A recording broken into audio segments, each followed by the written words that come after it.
Halo Sobat Detak Desa, bersama saya Wahyu Nugroho, Lurah Kelurahan Samrejo. Pagi ini kita kedatangan tamu istimewa. Itu Bapak Murti Ari Wibowo SHMH. Beliau adalah Kepala Seksi Intel Kejaksaan Negeri Kabupaten Sleman, Daerah Istimewa Yogyakarta. Selamat pagi Pak Bowo. Selamat pagi Pak Apa kabar? Togar. Alhamdulillah sehat. Alhamdulillah. Pak Bowo mungkin bisa kenalan dulu nih sama teman-teman Sobat Detak Desa. Eh, Perkenalan diri dulu, monggo. Eh, Selamat siang Sobat Detak Desa. Perkenalkan saya Murti Ari Wibowo, Kasih Intel Kejaksaan Negeri Sleman. Ya, singkat sekali Pak kenalannya Pak. Izin, kami atau saya bertugas di Kejaksaan Negeri Sleman mengampu sebagai Kasih Intel mulai 19 Juni 2024. Jadi masih baru dan kami masih belajar untuk mengenali kota Yogyakarta ini, Pak. Ya, terima kasih. Berarti masih baru sekali ya, fresh from the open kita bilang ya. Ya, kita ngelihat ya Pak Kasih, problem sekarang itu kan sangat marak sekali berhubungan dengan nafsa. Nah, mungkin bagi wilayah kami yang ada di perbukitan dan wilayah pinggiran kita belum tahu nafsa itu apa sih. Jadi nafsa itu sesuai dengan perundang-undangan itu adalah singkatan dari narkotika, psikotropika, dan zat aditif lainnya. Jadi semua itu sekarang sudah diatur dalam undang-undang, yaitu ada Undang-Undang Psikotropika 597, dan untuk narkoba sendiri atau narkotika itu Undang-Undang 35 2009, di mana di dalamnya mengatur semua tentang hal-hal yang terkait dengan psikotropika maupun narkotika. Nah, di dalam kasus ini kan ada dua ya. Ada yang pemakai, ada yang pengedar, ada yang pengedar sekaligus juga pemakai nih Pak. Nah, apa sih resiko hukumnya bagi si pemakai, pengedar, atau bahkan dua-duanya Pak Kasih? Karena kan kita butuh edukasi tentang itu. Jadi contoh perkara atau kasus yang biasa kita hadapi atau kita sidangkan, bahwasanya yang namanya penggunaan obat atau zat terlarang itu kan seharusnya ada prosedurnya, ada izinnya yang memang harus dipenuhi. Akan tetapi yang namanya penyalahgunaan sesuai dengan undang-undang, biasa yang kami sidangkan Undang-Undang Narkotika 35 2009, itu memang ada unsur pemakai, ada pengedar, ada juga dua-duanya, ada juga yang mengetahui tapi tidak melapor, ada penyalahguna juga, yang mana semuanya punya konsekuensi hukum. Apabila melanggar itu bisa dipidana. Gitu, Pak. Ya. Nah, sebagai masyarakat awam nih, mungkin kan Sobat Detak Desa ini ada Pak RT, Pak RW, Ketua Karang Taruna. Nah, gimana sih Pak ciri-ciri seseorang atau kelompok itu make Pak? Kan biar kita tahu, biar bisa ngasih tahu kan gitu. Siap. Jadi ciri-ciri orang yang memakai atau menyalahgunakan zat atau obat terlarang itu, karena obat ini kan banyak jenis kan. Jadi masing-masing obat itu atau beberapa obat itu mempunyai dampak yang berbeda-beda. Ada yang sifatnya apa namanya, eh, kayak doping gitu kan. Ada juga yang dampaknya itu menjadi orang yang bermalas-malasan, ngantukan, atau mungkin matanya sayu. Ada juga yang berdampak giginya Ompong gitu ya. kropos atau ompong. Banyak sekali, Pak. Nggih. Karena itu memang dampak daripada apa yang dikonsumsi kan gitu. Jadi secara spesifik memang yang biasa kita temui atau kita lihat ada yang itu tadi. Kalau dulu pengalaman saya tugas di yang namanya sabu itu banyak dikonsumsi oleh teman-teman kita yang pekerjaannya karena kan lintas daerah dengan jarak tempuh yang jauh, katanya dengan memakai atau mengkonsumsi sabu itu bisa betah melek gitu kan, tidak ngantuk dan mungkin staminanya lebih fresh kuat gitu. ya. Tapi ya dampak berkepanjangan ya pasti merusak organ kan gitu. Oke, ya. Nah, sebenarnya saya masih penasaran nih Pak. Tadi kan kita ngomongin tentang risiko hukum ya, karena mungkin kita lagi ngobrol sama Pak Kasih nih. Oke. Ini bukan menakut-nakuti ya Sobat Detak Desa, tapi memang penggunaan dan pengedar narkoba ini memang harus kita antisipasi. Jangan sampai nih ada di lingkungan kita, tetangga kita yang make, bahkan jadi pengedar. Nah, berapa tahun nih Pak kalau ada orang yang make itu Pak? Jadi kalau untuk undang-undang narkotika, untuk pengedar Ya, itu diancam dengan pasal 114 ya. Undang-Undang Narkotika 35/2009. Itu ancamannya minimal 4 tahun. Wow, 4 5 tahun, tahun, Pak. Wah, 5 tahun. 5 tahun Sobat Detak Desa Iya. nih, hati-hati nih. 5 tahun. Itu kalau di bawah 5 gram. Kalau di atas 5 gram, minimalnya 6 tahun. Akan tetapi kalau itu merupakan seorang yang menyalahgunakan, itu pasal 127 itu maksimalnya 4 tahun. Terus kalau untuk 112 itu pasal orang yang membawa, menguasai, memiliki, menyimpan, itu minimalnya 4 tahun kalau di bawah 5 gram. Tapi kalau di atas 5 gram, itu 5 tahun. Gitu, Pak. Terus yang lebih ngeri lagi, itu ngeri dalam arti gini. Jadi masyarakat itu banyak yang berasumsi, wah mending pura-pura tidak tahu kan gitu. Padahal di situ ada pasal 131. Orang yang tahu adanya tindak pidana narkotika akan tapi dia tidak melaporkan, itu juga bisa dijerat. Pembiaran ya? Pembiaran kan gitu. Jadi seharusnya apabila masyarakat tahu ada orang yang menyalahgunakan narkotika, seharusnya lapor pada pihak yang berwajib. Karena ada konsekuensi hukumnya, kena pidana juga. Oh iya, berapa lama tuh Pak? 1 tahun. 1 tahun. Lumayan loh 1 tahun, cuman gara-gara nggak ngomong ya. Iya, gitu. Makanya narkoba itu memang harus diberantas. Jangan coba-coba, gitu kan? Karena memang segala sesuatunya itu ada konsekuensi hukumnya. Seharusnya memang narkotika itu bisa digunakan, akan tetapi dengan syarat atau prosedur yang harus dilalui, harus berizin gitu. Contoh untuk kepentingan ilmu pengetahuan, untuk uji lab dan lain sebagainya. Gitu. Oke.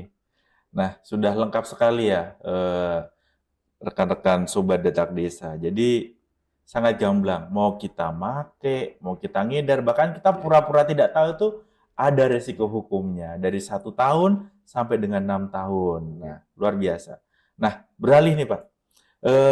Kadang perkembangan teknologi, perkembangan zaman itu ada positif, ada negatifnya. Nah, yang baru marak sekarang tuh kan, mohon maaf nih, ada pinjol nih. Nah, sebenarnya pinjol tuh gimana sih, Pak? Pinjol ini kan ya istilahnya pengembangan dari perkembangan IT kan gitu. Jadi memang di dunia atau di bidang keuangan, media atau IT ini kan memang bisa dimanfaatkan untuk sisi yang positif. Iya. Gitu. Contohnya tadi pinjaman online. Gitu kan. Akan tetapi kalau kita itu menggunakan dengan sisi positifnya, karena memang untuk prosedur pinjaman online ini kan sangat mudah dan sangat enak kan gitu, sehingga ada oknum yang memanfaatkan daripada keuntungan yang didapat dengan adanya pinjaman online. Jadi pinjaman online itu ada yang resmi, ada yang tidak resmi kan gitu. Kalau resmi kan melalui OJK atau terpantau OJK. Kalau yang tidak resmi cuman mengambil sisi keuntungan tapi tidak memperhatikan dengan prosedur yang memang harus legalitasnya yang harus dilalui atau dimiliki kan itu. Sehingga masyarakat yang memang bahasanya kepepet dengan adanya prosedur pinjaman online yang sifatnya mudah dan gampang, akhirnya kan tergiur kan itu, tergiur. Sehingga jalan pintasnya pada saat masyarakat itu memiliki kebutuhan yang sifatnya mendesak ya dengan cara yang seperti itu tadi. Akan tetapi kita seharusnya juga harus mengetahui ini pinjol resmi atau tidak kan ini. Yang namanya pinjol itu memang untuk akhir-akhir ini kan sangat meresahkan sekali karena itu tadi yang sisi negatifnya yang dikedepankan, karena dampak dari perbuatan yang lain akhirnya kan larinya ke pinjol. Contoh dampak yang lain itu kalau yang selama ini sering kita amati di pemberitaan maupun di proses beracara karena perjudian, judi online juga kan itu kan perkembangan IT juga, cuman terus dikembangkan di sisi yang kurang baik, sehingga dengan kalah atau main judi online, karena sistem judi online itu kan sistem top up kan itu kan, jadi harus ada uang yang deposit dulu kan, akhirnya kalau teman-teman yang biasa bermain seperti itu tidak punya uang, ya akhirnya larinya kan ke pinjol, sehingga dengan kemudahan dan lain sebagainya akhirnya candu, kan candu, numpuk utangnya, akhirnya kepentok dan lain sebagainya, sampai efeknya ada yang pisah, keluarganya rusak, ada juga yang kemarin berapa minggu yang lalu kita dapat info ada yang sampai nekat bunuh diri karena sudah pusing ya. Sudah dikejar dari debt collector mungkin atau gimana kan gitu. Nah, tadi kan bilang nih ada pinjol itu ada yang resmi dan tidak resmi nih. Nah, pinjol yang resmi ini gimana sih Pak? Dan kadang kan gini, beberapa kasus nih pinjol itu bunganya tinggi banget, jangka waktunya sangat pendek. Nah, ini kan yang bikin kayak stresnya lebih tinggi. Nah, mungkin bagi teman-teman yang udah Sobat Detak Desa yang udah ini ya, yang udah kadung pinjol nih, bagaimana ketika dia sudah menghadapi penagihan yang luar biasa itu? Kalau sifatnya pinjaman ya harus mengembalikan. Harus kan? Mengembalikan. Itu tadi. Memang itu perlu diantisipasi atau memang perlu dicegah dengan pemahaman-pemahaman yang bisa membuka pikiran dan hati masyarakat untuk lebih jernih sebelum melakukan pinjaman. Jadi kalau yang memang jelas-jelas nyata dan mungkin bisa dilalui dengan ya sama-sama dicicil kan itu dengan cara dibayar ya, kan banyak bank-bank ya konvensional yang ada di dan terpercaya itu kan. Kalau pinjaman online itu kan prosesnya saja kan sudah melalui kan itu. Jadi ya, kami menyarankan untuk masyarakat agar lebih berhati-hati dan lebih teliti lagi. Uh, yang namanya pinjam itu ya kalau bisa di tempat atau di instansi yang memang sudah Terjamin, terpercaya ya. dan terjamin. Iya. Oke, luar biasa sih. Jadi memang kalau kita pinjam ya harus balikin. Iya. Kalau kita pengen cari pinjaman aman ya harus di tempat instansi yang Terpercaya. terpercaya. Oke, mungkin closing nih Pak Kasih nih bagi Sobat Detak Desa. Yang pertama tentang nafsa, yang kedua tentang pinjol. Mungkin berikan kami ini dong, insight dong, biar kami lebih hati-hati. Dua hal ini menjadi hal yang sangat mendasar dalam kehidupan dan sangat dekat dengan kami. Nah, mungkin pesan bagi Pamong, bagi Pak RT, Pak RW, dan tokoh masyarakat lainnya biar mereka bisa lebih mudah dan lebih aware terhadap dua risiko ini. Mohon pesannya Pak Kasih. Untuk warga atau Sobat Detak Desa. sahabat Detak Desa. Jadi terkait dengan dua hal yang sudah disampaikan di awal kaitannya dengan nafsa, narkotika, psikotropika, atau lihat aditif lainnya, mohon atau kami dari Kejaksaan Negeri Sleman menghimbau agar warga masyarakat atau sahabat Detak Desa jangan sampai menyalahgunakan yang namanya narkotika atau nafsa tadi itu, karena dampaknya sangat-sangat besar. Selain jangka panjang organ kita rusak atau menjadi tidak sehat, dampak yang lebih menakutkan lagi mungkin bagi masyarakat karena ada konsekuensi hukumnya, yang mana baik orang yang mengetahui tapi tidak lapor, orang yang mengedarkan atau menjadi perantara untuk peredaran narkoba, atau mungkin orang yang memakai, menguasai, menyimpan, atau orang yang menyalahgunakan, itu semua ada konsekuensi hukumnya. Dan kejamnya undang-undang narkotika ini ada ancaman minimalnya. Jadi kalau semisal dibilang nanti putusnya berapa, ya paling bagusnya sekian karena ada minimalnya.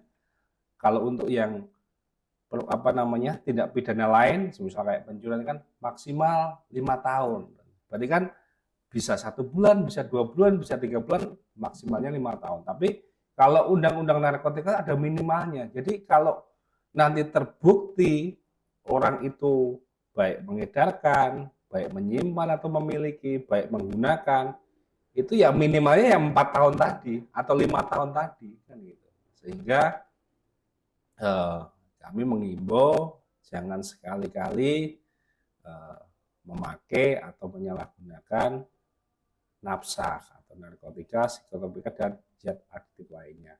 Terus terkait masalah pinjol, tadi sudah disampaikan di awal bahwasanya pinjol itu memang sebenarnya sarana untuk mempermudah masyarakat yang mempunyai kebutuhan. Akan tetapi dengan adanya perkembangan zaman dan adanya oknum yang memanfaatkan perkembangan IT tadi itu sehingga menciptakan bentuk pinjaman yang tidak resmi, tidak ada izinnya, tidak terpantau dengan OJK, sehingga masyarakat pada saat sudah masuk atau mungkin melakukan pinjaman di situ bukan menyelesaikan masalah tapi malah menambahi masalah, sehingga hal-hal atau dampak daripada pinjaman online yang sudah beberapa kali kita saksikan di pemberitaan jangan sampai terjadi pada diri kita maupun masyarakat yang ada di sekitar kita. Mungkin itu Pak Lurah. Ya, terima kasih Pak Kasih. Sangat jelas, gamblang, dan harus kita perhatikan sekali bahwa dalam kita melakukan kehidupan sehari-hari, kita harus memastikan bahwa setiap yang kita lakukan ada risikonya. Siap. Ada resiko hukumnya, ada resiko ekonominya, ada Oke, resiko kesehatannya. Oke, terima kasih banyak Pak siap. Kasih atas Sama-sama. kehadirannya di Detak Desa. Sangat luar biasa sekali informasinya dan ini akan sangat membantu kami untuk mengedukasi Siap. masyarakat, terutama bagi teman-teman Sobat Detak Desa. Oke, terima kasih rekan-rekan Sobat Desa, Sobat Detak Desa. Jangan lupa untuk selalu pantau podcast Detak Desa selanjutnya dan jangan lupa buka YouTube Humas Kelurahan Sambirejo. Cek di sana Detak Desa, like and comment. Dan jangan lupa share di Instagram, WhatsApp, dan sosial media kalian semuanya. See ya!